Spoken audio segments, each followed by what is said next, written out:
وعلى إنك حميد مجيد मेरा दिल तलब रहा है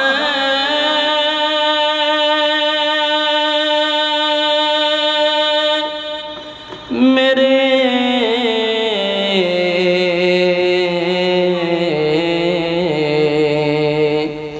जले रहा है सीना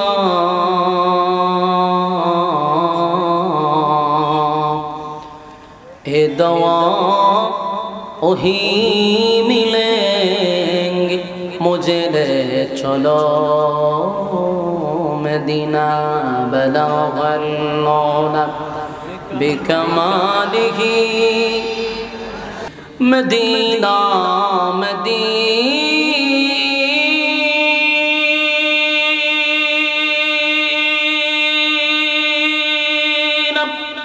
मदीना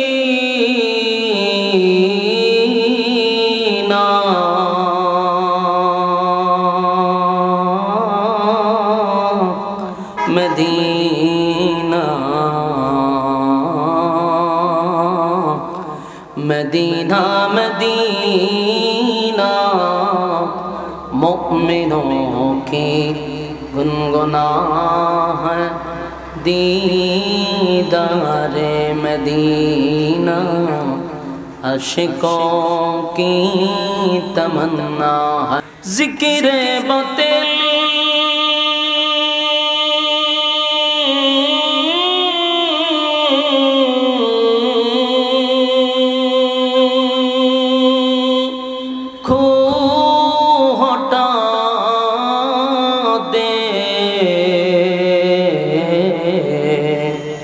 दिल से रब जिक्र में तेरे लगा दे रोज शाबला इलाहा এজন্য সঙ্গী ভালো করতে হবে সঙ্গী নির্বাচন খুব সাবধান কথা কই না দি রাসূল আরবি সাল্লাল্লাহু আলাইহি সাল্লামের যুগে সিল মারা কয়েকটা জাহান্নামী ছিল এদের মধ্যে একজনের নাম হইল উকবা ইবনে আবু মুঈদ আর এর বন্ধু হইল উবাই ইবনে খালদ এর ঘনিষ্ঠ বন্ধু ওই যে একজন বন্ধুর কথা কইছি এরকম একজন বন্ধু হইল এই উকবার খুব ঘনিষ্ঠ বন্ধু তো এরা তো খুব খারাপ লোক ছিল অন্ধকারের যুগ বলা হইতো বর্বরের যুগ বলা হইতো জাহিলিয়তের যুগ বলা হইতো কেন বলা হইতো এমন কোন গুনাহ নাই যারা তারা করে নাই এমন কোন আহাম কুহাম নাই যারা করছে না সব গুনাহ এরা করে তো এত খারাপের মধ্যে কিছু গুণ আবার ভালো আছে খারাপ মানুষের মধ্যে কি থাকে কিছু গুণ ভালো থাকে আপনি দেখেন অনেক মানুষ দেখবেন খুব সম্মানী তারা মানুষের সম্মান করে কিন্তু লোকটা খারাপ এমন কোন কাম নাই যে করে না সুদ কোন ঘুষ কোন বেনামাজি কোন জেনা কোন সবই হে করে কিন্তু হেরা আবার মানুষের সম্মানও করে এরকম কিছু লোক আমাদের মধ্যে পাওয়া যায় না যে লোকটা তো খারাপ কিন্তু এর যে সম্মান আছে বুঝবেন হের ভিতরে কোনো না কোনো গুণ আছে ভালো আছে কি ভালো গুণ তার কারণে আল্লাহ তার সম্মান দেয় তো খারাপ মানুষ হলেও ভালো ভালো গুণ পাওয়া যায় খারাপ মানুষের মধ্যেও ভালো গুণ আছে আর ভালো গুণের কারণে আল্লাহ তারে দুনিয়াতে অনেক পুরস্কৃত করে তো জাহিলিয়াতের যুগের মানুষ তো খারাপ ছিল এদের মধ্যে কিছু গুণ আছে বালা এই বালা গুণের মধ্যে একটা গুণ হইলো এরা মানুষকে খাওয়াইতে পছন্দ করত মানুষে কি করত খাওয়াইতো মেহমানদারি করাইতো মেহমানদারি করানো এটা ভালো গুণ নবীদের সুন্নাহ এবং আল্লাহর পছন্দনীয় একটা আমল এই বান্দা যে করে এটা আল্লাহর কাছে খুব পছন্দ হয় আর এর দ্বারা এই মেহমানদারির দ্বারা এই লোকটার গুণ বেড়ে যায় সম্মান বেড়ে যায় আমার কথা একটু মনোযোগ দেন মেহমানদারি করানো এটা কি ভালো গুণ নবীর সুন্নাহ আর আমাদের সমাজের সিস্টেম হলো মেহমানদারি মেহমান যদি বাড়িতে আসে তো গাল ফুলায় থাকে সেরা খালা করে লাগে বেড়ায়ও খালি খালা করে বেড়িও করে মহিলা জিগায় বেচারা আইলো যে খারে জিগায় আইছে এখন কিতা রান্ন কিতা করন, মানে খুব বিরক্তি আইছে যে মেহমানের সামনে বুঝায় না, কিন্তু দূরে গুতুর গাতুর করে। অথচ আপনার জানা উচিত, বোঝা উচিত, মেহমান যখন কারো ঘরে ঢুকে বরকত নিয়ে ঢুকে। এই মেহমানটা যেই হোক, একেবারে যদি নিকৃষ্ট হয় তাও মেহমান, আপনার ঘরে ঢুকছে তো সে বরকত নিয়ে ঢুকছে। আর মেহমানদারি করাইয়া কেউ গরিব হইছে এমন ইতিহাস পৃথিবীতে নাই। মেহমানদারি করাইলে ঘরে বরকত হয়। মেহমানদারি করাইবে, মানুষ যেসাই আসুক মুখ কালা করা যাবে না, চেহারা কালা করা যাবে না। আসতেছে মেহমানদারি করেন, এক গ্লাস পানি দিয়েও মেহমানদারি করেন হাসি মুখে, মুখ কালা করে বুনা খাওয়ান গরুর লাগবে কিতা। এই জন্য চেহারা পরিষ্কার রাখা একটা খেজুর দিয়া মেহমানদারি করেন, এটা ভালো গুণ। এর দ্বারা ঘরে বরকত হবে, কমবে না। মানুষকে খাওয়ানো এটার থেকে সোয়াব আর কিছু হতে পারে না। তো সম্মানিত শুধু রাসূলের যুগে উকবা ইবনে আবু মুআইত, সেও খারাপ লোক, পালা না, কুরাইশ বংশের জন্ম, একটা নেতা ছিল, মোটামুটি নেতা। তো এদের অভ্যস্ত মানুষকে খাওয়ানো, কিছুদিন পরে পরে খানার একটা পার্টি করে। তো একবার ব্যবসায় ভালো টাকা পাইছে, তো নিয়ত করছে যে না আমি মানুষ খাওয়াবো, মানুষ খাওয়াইবার একটা পার্টি করছে। তো চিন্তা করতেছে খাওয়াই মুই যেহেতু বালা মানুষকে খাওয়াই, বুঝুননি কথা, খাওয়াই বই যেহেতু খারে খাওয়াই তো বালা মানুষ। আপনারা যে এমন ছায়া কেডা উঠছে যে ছায়া রয়েছে, এই সব বনাসটি দিদি এলাকার যদি এমপি উঠে যদি সব উঠতে যাবেন আপনারা। ছাত্ররা ফুলা বানুতেছে যেভাবে চাইছেন বোঝা যায়, কিন্তু আমার থেকে গুরুত্বপূর্ণ হয়ে গেছে। কথা মনোযোগ দেন, মনোযোগ দেন। গুণ, খাওয়ানির গুণ ছিল এদের মধ্যে।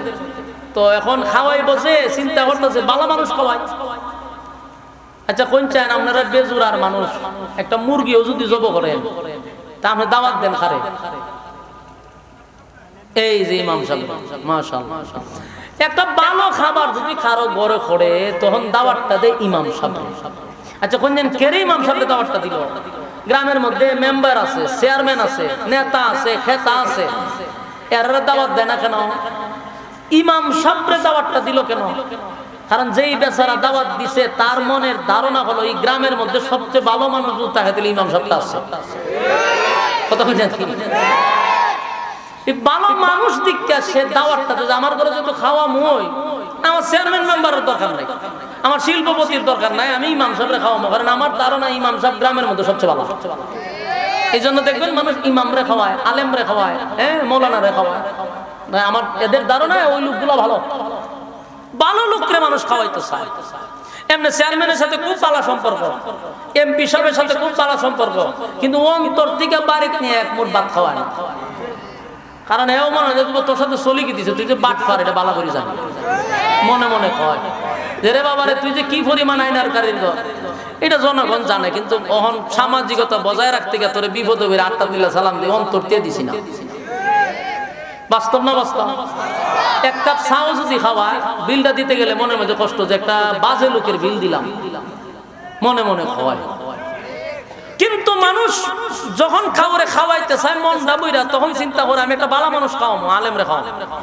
এটা মানুষের ধারণা। দেখেন 1400-1500 বছর আগে কাফেরদের ধারণা এমনটাই ছিল যে খাওয়াইবই যেহেতু মক্কার সবচেয়ে ভালো মানুষটারা খাওয়াবো, তো মক্কার সবচেয়ে ভালো মানুষ মুহাম্মদুর রাসূলুল্লাহ সাল্লাল্লাহু আলাইহি ওয়াসাল্লাম। এই উকবা খারাপ লোক, কিন্তু তার মনের ধারণা হলো মক্কার মধ্যে সবচেয়ে ভালো মানুষ আল্লাহর রাসূল। তাই সে দাওয়াত দিতে গেছে রাসূল গিয়া বলছে আপনার সাথী সঙ্গী সহ আপনি আমার বাড়িতে খানা খাইবেন। রাসূলের জিহান থেকে আল্লাহ সরাইয়া দিছে। উকবা যে অমুসলিম, রাসূল দাওয়াত রাখছে, তার বাড়িতে গেছে, গিয়া দেখা আরো দামি দামি মেহমান আসছে, কিন্তু সবচেয়ে ভিআইপি মেহমান হলো আল্লাহর রাসূল। রাসূলকে খানা খাওয়াবে, দস্তরখানা বিছাইছে, রাসূলের সামনে খানা আনছে, রাসূল খানা খাবে। ঠিক এই মুহূর্তে রাসূলের জিহানে আসলো যে সর্বনাশ, আমি যার ঘরে খানা খাইতাম বুঝি হে তো অমুসলিম, আর আমি একজন আল্লাহর পয়গম্বর, একজন অমুসলিমের ঘরে তো খানা খাইতে আমি পারি না। রাসূল দাঁড়ায় গেছে, দাঁড়ায় উকবারে হলে দিগাও দাওয়াত তো রাখছিলাম যে সময় আমার জিহানে ছিল, এখন আমি বুঝতে পারছি যে আমি ভুল বশত তোমার ঘরে ঢুকে গেছি, আল্লাহ আমার মাথাতে এটা সরাই দিছে, এখন আমার জিহানে আসছে তুমি একজন মুসলিম, আর তুমি অমুসলিমের ঘর, আমি আল্লাহর পয়গম্বর হইয়া খানাটা খাইতে পারি না, তাই আমি চলে যাচ্ছি। আর তখনকার একটা সিস্টেম ছিল, কারো বাড়ির থেকে যদি আপনি খানা না খাইয়া উঠতে যান, তাহলে এর থেকে লজ্জা শরম আর হতে পারে না। এটাই এমন শরম যে হ্যাঁ ফাঁস লাগে মরা ছাড়া আর কোনো গতি নেই। মানুষে কইব যে তুই কেমন খারাপ, তোর খাওয়ানোর প্লেট থেকে মানুষ উঠতে থাকে, তোর সাথে চলন দিত। ও ভাই মাথা তার দিয়ে বয়ে গেছে, বয়ে গেছে সর্বনাশ, আপনি যদি এই মুহূর্তে উঠেন আর চলে যান, তাহলে মানুষ আমার থুথু দিব, আমি লাঞ্ছিত হব, আমার ফাঁস লাগে মরা ছাড়া কোনো গতি নেই। এর থেকে বেজ্জতি আর কি হইতে পারে যে খানার প্লেট থেকে আপনি উঠে গেছেন, তাও আপনার মক্কার সবচেয়ে ভালো মানুষ। আল্লাহ রাসূল চিন্তা করলে একজন কেজাত করছে, আর একটা মক্কার কুরাইশ বংশের একজন নেতা, ছলে কৌশলে যদি কালেমাটা কইরা নেয়, ইসলামের অনেক ফায়দা হবে, দিনের অনেক উপকার হবে। রাসূল বলল ঠিক আছে, তুমি যেহেতু আমার জোরাজুরি করতেছো, তাহলে আমি একটা শর্ত দিব, শর্ত সাপেক্ষে আমি খানা খাইতে পারি। ও বাবা, আপনি যে কোনো শর্ত দিলে মানতে রাজি। হয়তো তুমি কালেমাটা পড়ো, তুমি যদি কালেমা পড়ো, ঈমান আনো, আমি একজন ঈমানদারের ঘরে বসে খানা খাবো, কোনো অসুবিধা নেই। আপনার এলাকাতে সুবহানাল্লাহ আসেনি? আপনার এলাকা বলতে কি আমার বাড়ি কই? আমি তো জানি এলাকাটা সুবহানাল্লাহ আছে, মাঝে মাঝে কইবেন। এখন চিন্তা করেন, রাসূল যখন প্রস্তাব দিছে কালেমা পড়ো, উপায়া সোহমুখে ফত দেখতেছেন যে কি করি এখন। যদি এখন কালেমা না পড়ি, মুহাম্মদ উঠে যায়, তো ইজ্জত শেষ, নেতাগিরিও শেষ। আবার কালেমা যদি পড়ি, তাও তো বিপদ। চিন্তা ভাবনা করে দেখছে না, এখন এর ইজ্জত বাঁচানো দরকার। তাই ওহবা রাজি হয়ে গেল যে ঠিক আছে, আপনি খানা খান, আমি কালেমা পড়ে ঈমান আনলাম। সুবহানাল্লাহ, কালেমা পড়ে লিখছি। রাসূল এতটা খুশি হইছে, কারণ সাধারণ ব্যক্তি না তো, নেতা, কালেমা পড়ছে, খুব খুশি। খানা টানা পেট ভরে সাথী সঙ্গীদের লিয়ে খাইছে, খাইয়া রাসূল চলে গেছে। এর মধ্যে এই খবর তার ঘরে রইছে না। এই খবর কি আর ঘরে রইছে? গ্রামে গঞ্জে শহরে বন্দরে সব জায়গায় ছড়িয়ে গেছে, মিডিয়া ছড়াই দিছে। মিডিয়া বলতে এটা আসিন না, তখন মুখ মিডিয়া আসিন, একজনের মুখ থেকে আরেকজন হুনতে হুনতে হুনতে হুনতে সবার কানে, আবু জাইলাতে দুইরা যারা আছে, যত নষ্ট বষ্ট আছে সবকির কানে পৌঁছে গেছে যে উকবা কালেমা পড়ে লিখছে। এর মধ্যে তার একটা বন্ধু উবাই ইবনে খালফ, এর বন্ধু একেবারে আত্মার বন্ধু, বন্ধুর খানো গেছে। বন্ধু হুইনা তো সর্বনাশ, তার দল বল লইয়া ওই উকবার বাড়ি ঘেরাও করছে। ঘেরাও করে বাড়িতে বাইরে, দরজা খোল, বাইরেছে। শুনলাম দোস্ত তুই নাকি কালেমা পড়ছস? কহ পড়ছি তো। এখন তো বন্ধুর মেজাজ গেছে গরম হয়ে, তুই যে কালেমা পড়লি, তা আমি তো তোর দোস্ত, একসাথে চলাফেরা করি, তুই আমারে জানাইবি না? তুই কালেমাটা যে পড়লি, তুই তো আমার ভিতরটারে ভাঙিয়া টুকরা টুকরা করে দিছিস। কারণ ব্যবসা বাণিজ্য তোর সাথে করি, যত আকাম কুকাম আছে তোর লইয়া করি, দুর্নীতিও তোর লইয়া করি, সাদাবাজিও তোর লইয়া করি, টেন্ডারবাজিও তোর লইয়া করি, জানা বেবিচার, আড্ডা মাড্ডা, নর্তুকি নাচানো সব তোর লইয়া করি। বুতলও যদি খায়, তোর একটা দিয়া খায়। এরে দুর্নীতির বাট যদি তুই না হতাস, তোর ঘরে একটা খাম পৌঁছায়া দিস। এত সম্পর্ক বন্ধু তোর সাথে, কালেমা পড়ে তো আমার কলজা ভেঙে গেছিস। তোর সাথে আজকের থেকে আর কোনো সম্পর্ক নাই। তোরে আমরা বন্ধু মহল থেকে বয়কট করলাম। কথা বুঝতেছি? চিন্তা করেন, বন্ধু বন্ধুরে বুঝাইতেছে। খামটা করলে কি? তুই কালেমা পড়লি, বাপ দাদার গরমের মধ্যে সুনকালি মাইরা দিলি, আর আমরা সাথে তুই ব্যবসা করবি, সাদার বাক পাইবি, শেষ, খাম শেষ, তোর নেতাগিরিও বন্ধ। ও ভয় পড়ছে মহা মুসিবত। কারণ বন্ধুর কাজ হইলো বন্ধুরে খুশি করা, সে তো বন্ধুত্ব ছাড়ে নাই। এ চিন্তা করলো যে এখন তো আমার বন্ধু যাবো, আর অলরেডি সমস্ত বন্ধুরা বয়কট করে দিছে, তোর বয়কট, তোর সাথে কোনো সম্পর্ক নাই। এখন এরা তারা বয়কট করে জাগা, তখন ডাক দিছে দোস্ত খারো, যাইস না, তোরা সারা চলুন কেমনে, পুতুল টুতুল তোরা লই তুই খাই। মানে এইভাবে তার তোরা একবারে ছেড়ে দেওয়া যেত না। আমি কালেমা না হয় ছেড়ে দিমু, তোরা ছাড়তাম না। নাউজুবিল্লাহ, কালেমা ছেড়ে দিমু, তোরা ছাড়তাম না। কিন্তু এর বন্ধু যে, এটা তো শয়তানের খারাজিল, কি তো শয়তানের আগে দিয়ে আড়ে, এটা সাধারণ খারাপ না। হে ওইটা কয়, এমনি মুখে মুখে কইলে তো আমি বিশ্বাস করতাম না। এ কয় তুই তো কালেমা পড়ছস, লা ইল্লাল্লাহু মুহাম্মাদুর রাসূলুল্লাহ সাল্লাল্লাহু আলাইহি ওয়াসাল্লাম। বলুন পড়ছে কি লা ইলাহা ইল্লাল্লাহ। তুই তো পড়ছ লা ইলাহা ইল্লাল্লাহ, আল্লাহ ছাড়া কোনো মাবুদ নাই। লা ইলাহা ইল্লাল্লাহ, নেই কোনো মাবুদ আল্লাহ ছাড়া। আর মুহাম্মাদুর রাসূলুল্লাহ সাল্লাল্লাহু আলাইহি ওয়াসাল্লাম আল্লাহর বান্দা এবং রাসূল। বন্ধু বন্ধুরে ডাক দেয়া কয় দোস্ত, কালেমা পড়ার সময় একত্ববাদী খোদার উপরে ঈমান আনছস, এক আল্লাহর উপরে ঈমান আনছস এবং মুহাম্মদের রাসূল হিসাবে তুই মেনে নিছস। এখন যদি আমারে মুখ দিয়া বলস কালেমা ছেড়ে দিছস, আমি কি এত সহজে মেনে নিব? ওখবার বন্ধু বলে না, মুহাম্মদের কালেমা যে একবার পড়ছে রে, জীবন চলে যায় কিন্তু কালেমা ছাড়ে না। আবু জাহেল না বলেন, আমি সুমাইয়ারে নিজের সন্তানের সামনে আমি উলঙ্গ করে মারছি, জীবন চলে গেছে কিন্তু কালেমা ছাড়ে নাই। আমি খাব্বাবরে আগুনে জ্বালাইছি, কালেমা ছাড়ে নাই। বেলালের জিহ্বার মধ্যে পেরাক মারছি, বেলাল কালেমা ছাড়ে নাই। মুহাম্মদের কালেমার এত পাওয়ার, জীবন চলে যাবে কিন্তু কালেমা ছাড়তে রাজি হবে না। এ দোস্ত, আমি জানি মুহাম্মদ তোরে নিজের কাছে আইনা নিজের হাতে কালেমা পড়াইছে, কিন্তু আমাদের বন্ধু মহলের কলিজা ভেঙে তুই টুকরা টুকরা করে দিছস। আমাদেরকে যদি তুই খুশি করতে চাস, বন্ধুত্ব যদি তুই টিকায় রাখতে চাস, তাহলে ওয়াদা দে মুহাম্মদের সামনে দাঁড়াইয়া তুই ঘোষণা দিবি যে মুহাম্মদ তোমার কালেমা ফিরাইয়া দিলাম, এবং মুহাম্মদের সুন্দর চেহারার মধ্যে তুই তুতু মারবি। নাউজুবিল্লাহ। আমার বেজোরার মায়ানা দিলের কান লাগাইয়া কথাগুলি শ্রবণ করবেন। বন্ধুর কারণে বন্ধুর কি হয়, বন্ধু বানানোর সময় খুব সাবধান। উকবা তার বন্ধুর এই কথাগুলি মেনে নিল বন্ধুত্ব টিকায় রাখার জন্য। বলল দোস্ত, তুই মনে কষ্ট পাবি, তোরে খুশি করার জন্য আমি যা করতে হয় তা করব, তো আমারে তোরা বয়কট করবি না, আমারে বাদ দিবি না।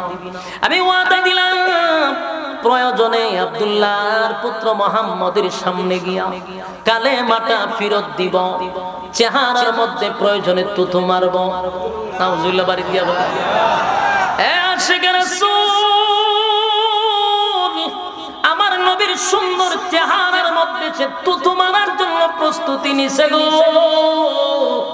কত বড় সে সিদ্ধান্ত নিছে, কত ভয়ঙ্কর সিদ্ধান্ত নিছে। উকবা বন্ধুদের পাল্লায় পড়ে, এই জন্য বন্ধুর থেকে সাবধান। অনেক সময় দেখবেন লোকটা বালা, কিন্তু বন্ধু যে খারাপ তারে খারাপ বানায় দিছে। কথা হয় না? এমন সিদ্ধান্ত খালি উকবা নিছে, এমন কানা এখনো নেই, এখনো এখনো নেই। লোক ভালো কিন্তু বন্ধুদের পাল্লায় পড়ে একজন আলেমের বিরুদ্ধে দাঁড়ায় বক্তব্য দিতে সে এখনো মুখ কাঁপে না। বন্ধুদের পাল্লায়, চাঁদাবাজের পাল্লায় পড়ে, টেন্ডারবাজের পাল্লায় পড়ে একজন আলেমের বিরুদ্ধে বক্তব্য দিতে 1 সেকেন্ডের জন্য তার মুখ কাঁপে না। মিথ্যা তহমত দিয়া দেয় একজন আলেমের বিরুদ্ধে, যেগুলো শুনলে শয়তানে পর্যন্ত হাসে, এমন তহমত দিয়া দেয় একজন আলেমের বিরুদ্ধে। কার পাল্লায় পড়ে? বন্ধুর পাল্লায় পড়ে, বন্ধুর পাল্লায় পড়ে। জান না রাখিস, এই বন্ধু তোরা জাহান্নাম পর্যন্ত নিবে। আল্লাহর জাতের কসম করে বললাম, বন্ধু তোরা জাহান্নাম পর্যন্ত নিবে। সেদিন তুই জাহান্নামে গিয়া বলবি, ইয়া ওয়াইলাতা লাইতানি লাম আত্তাখিজ ফুলানান খালিলা। আমার কথা না, কোরআনের কথা। সেদিন বলবে, অমুকের ছেলের সাথে যদি বন্ধুত্ব না করতাম আজকে আমার জাহান্নামে আসতে হতো না। তার কথা শুনে যদি আমি বক্তব্য না দিতাম, আলেমের বিরুদ্ধে যদি আমি চাঁদাবাজের কথা শুননা, টেন্ডারবাজদের কথা শুননা যদি আলেমদের বিরুদ্ধে কথা না বলতাম, আজকে আমার জাহান্নামে আসতে হতো না। অপেক্ষা কর, জাহান্নামে তোর বন্ধু তোকে টেনে নিবে ইনশাআল্লাহ। সম্মানিত শুধু এটা 1400 বছর আগের কথাই শুধু শেষ নয়, এখনো বহু মানুষ বন্ধুদের পাল্লায় পড়ে চিরস্থায়ী জাহান্নাম বেছে নিচ্ছে। বাস্তব না বাস্তব? উকবা কালেমা পড়ছিল নবীর হাতে ধইরা, জান্নাতের টিকেট পাইছিল, জান্নাতের টিকেট। কিন্তু বন্ধুর পাল্লায় পড়ে সে কত বড় সিদ্ধান্ত নিছে কালেমা ফিরাইয়া দিবে, নবীর চেহারা মোবারকে থুতু মারবে। চিন্তা করছে কার পাল্লায় পড়ে? বন্ধু, বন্ধু, বন্ধুর পাল্লায়। হয় আমি তো এমনি বক্তব্য দিছি না, বন্ধুর হাল্লায় বলে দিছিলাম। তা জানি না রাত বন্ধু তোরা জাহান্নামে লয়ে যাবে।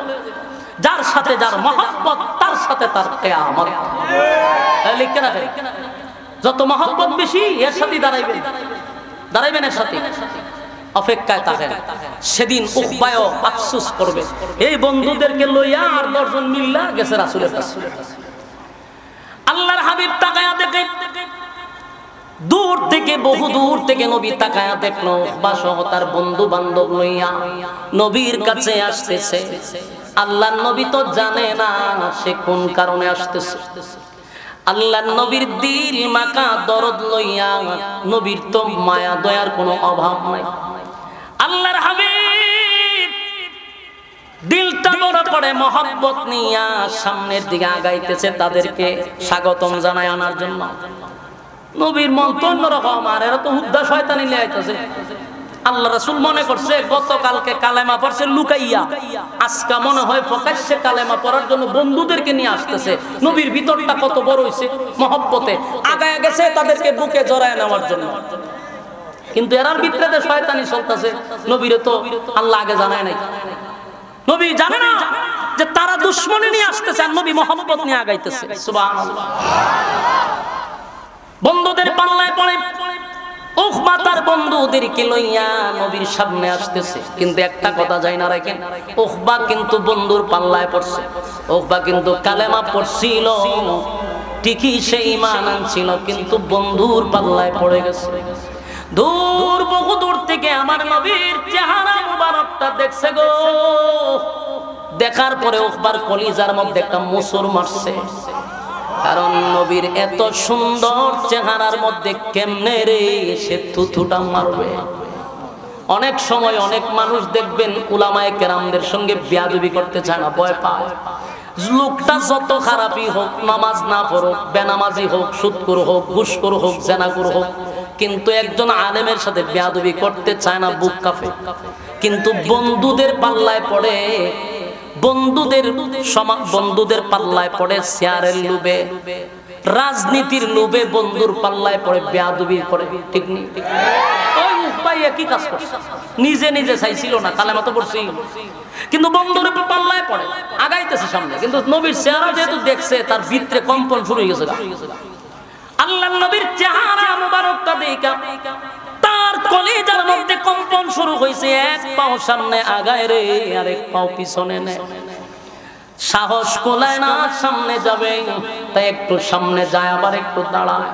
বন্ধুদের পাল্লায় পড়ে সামনে যায়, এক পা দু পা করতে করতে হাবিবে কিবরিয়ার সামনে দাঁড়ায় গেছে। আল্লাহর নবীর নূরানী চেহারা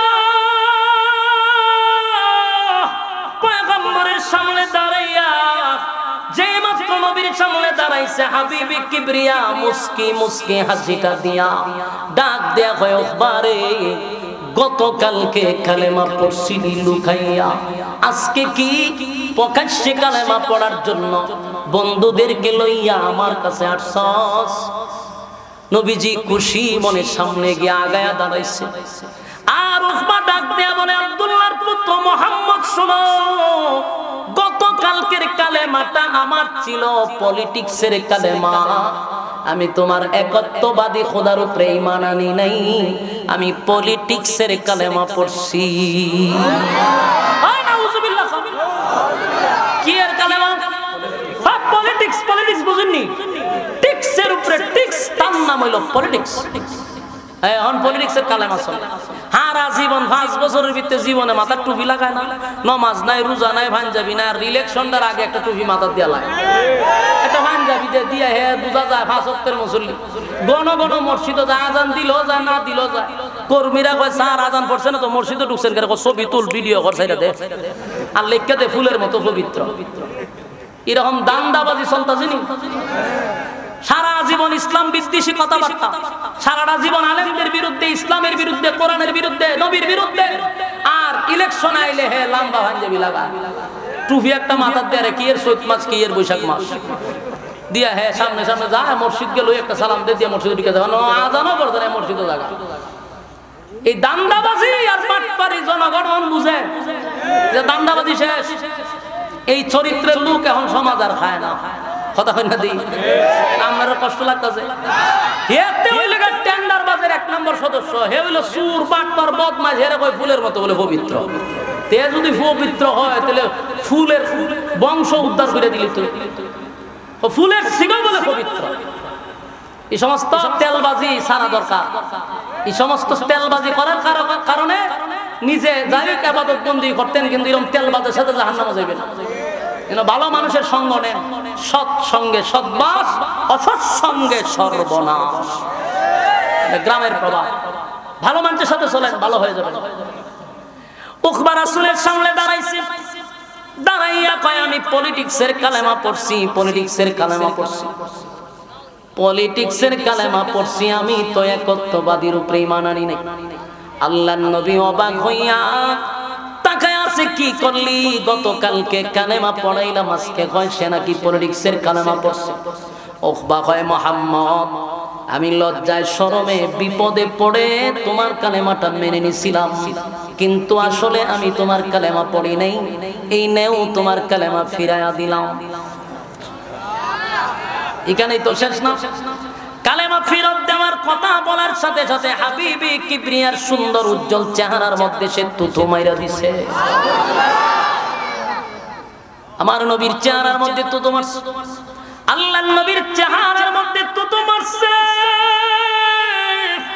যে চেহারার কসম আমার আল্লাহ চেহারার কসম করছে কিতা কিতা কথা ভাই ভাই আস্তে আস্তে কথা কইন না আল্লাহ রাব্বুল আলামিন দিলের কান লাগা শুনেন যে চেহারার মধ্যে কোনোদিন মশা এবং মাছি বসতো না আমার নবীর চেহারার মধ্যে মশা মাছি বসতো না সেই সুন্দর চেহারার মধ্যে উকবা থুথু মাইরা দিল আল্লাহ যার চেহারার কসম করছে নবীর চেহারা নিয়া পর্যন্ত আল্লাহ কসম করছে সুবহানাল্লাহ ওয়াদুহা والليل إذا سجى ما ودعك ربك وما قلى আল্লাহ বলেন ওয়াদুহা দুইটা ব্যাখ্যা একটা হলো দিনের আলোর কসম আর একটা হলো বন্ধু আপনার সুন্দর উজ্জ্বল চেহারার কসম ওয়াদুহা সুন্দর চেহারার কসম ওয়াল্লাইলি ইযা সাজা তার দুইটা ব্যাখ্যা একটা হলো রাতের অন্ধকারের কসম আর একটা হলো নবীর কালো চুলের কসম চিৎকার দিয়া কোন সুবহান আমার নবীর চেহারার কসম মালিক কসম করছে গো পয়গম্বরের সুন্দর চেহারার কসম করছে চেহারার কসম করছে বন্ধুর চেহারা দিয়ে আল্লাহ কসম করছে যেই শরীরের মধ্যে কোনোদিন মশা এবং মাছি বসতো না মশা মাছি কোনোদিন বসে নাই নবীর এই সুন্দর চেহারার মধ্যে থুথু মাইরা দিল আল্লাহর নবী ডাক দিয়ে বলে উকবা কামড়া করলি কি গতকালকে আমি নবী তোরে কালেমা পড়াইলাম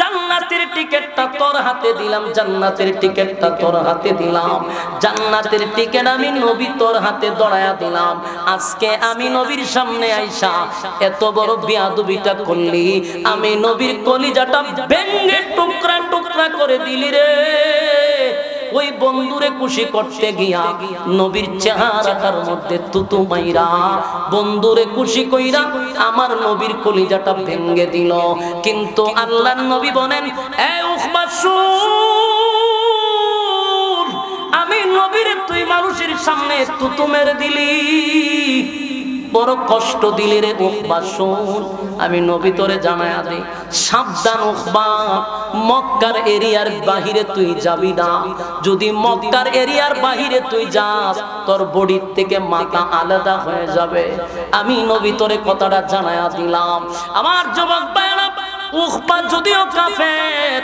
মক্কার মানুষ যদিও নবীর বিরোধিতা করে কিন্তু একটা কথা সবাই জানে আল্লাহর নবীর জবান দিয়া যা বাহির হয় গো তা কোনোদিন ফেরানো যায় না কারণ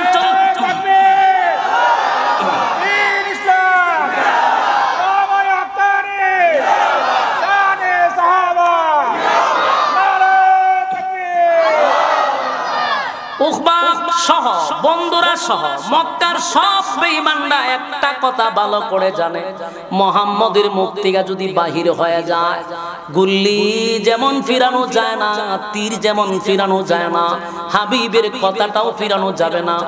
উকবায় বুঝতে পারছে আমার উপরে মুসিবত আছে। আল্লাহর নবী বলেন, উকবা শুন, মক্কার বাহিরে যাবি না, আমি নবী তোরে সাবধান করে দিলাম। যদি মক্কার এরিয়া তুই বাহির হস, তোর বডি থেকে মাথা আলাদা হয়ে যাবে, তোর কল্লা জায়গায় থাকবে না। আমারে তুই যে কষ্ট দিছস, আমার আরশের মালিক তা বরদাস্ত করতে পারে নাই। আল্লাহর হাবিবের কলিজাটা ভেঙে টুকরা টুকরা হয়ে গেছে। নবীর কথা বলো, উকবা রে, নিজের হাতে কালেমা পড়াইয়া জান্নাতের টিকেটটা তোর হাতে ধরাইয়া দিলাম। আজকে তুই বন্ধুদের পাল্লায় পড়ে জাহান্নামে গেলি, জান্নাতের টিকেট আমার হাতে ফিরাইয়া দিলি। আল্লাহ ডাক দেয়া বলে, বন্ধু কান্দেন না। আমার মালিক বলে, বন্ধু দুনিয়াতে আমি মাখলুকাত সৃষ্টি করছি, অগণিত সৃষ্টি করছি, আমি আল্লাহ স্রষ্টা। কোন মাখলুক যদি আমারে গালি দেয় আমার কষ্ট লাগে না। অসংখ্য বান্দারা আমারে গালি দেয়, আমার বান্দা আমারে গালি দেয়, কিন্তু আমি মালিক তার প্রতিবাদ করি না, সাথে সাথে গজব দিয়া মারি না, আমি ঠাডাও ফালাই না, গজবও দেই না। আমি বানাইছি বান্দার একটু সমস্যা হইলে আমারে গালি দেয়, এরপরও যদি বান্দা সকালে গালি দেয় গো, আমি মালিক কিন্তু বিকালে তার জন্য খাবার রেডি রাখি। আমার যুবক ভাইরা, মানুষ যেই পরিমাণ নাফরমানি করে, মানুষ যেই পরিমাণ গুনাহ করে, আমার মালিক চাইলে গজব দিয়া ধ্বংস করে দিতে পারে, কিন্তু মালিক বলে না না, আমি আমার বান্দারে খাবার রেডি রাখি। সকালে গালি দেয়, বিকালে খাবার রেডি, বিকালে গালি দিলে সকালে খাবার রেডি। আমি গজব দিয়া মারি না, কিন্তু বান্দারে, আমার বন্ধুরে যদি কেউ গালি দেয়, আমি আল্লাহ যে বরদাস্ত করতে পারি না। আল্লাহ বলে, আমার বন্ধুরে গালি দিলি,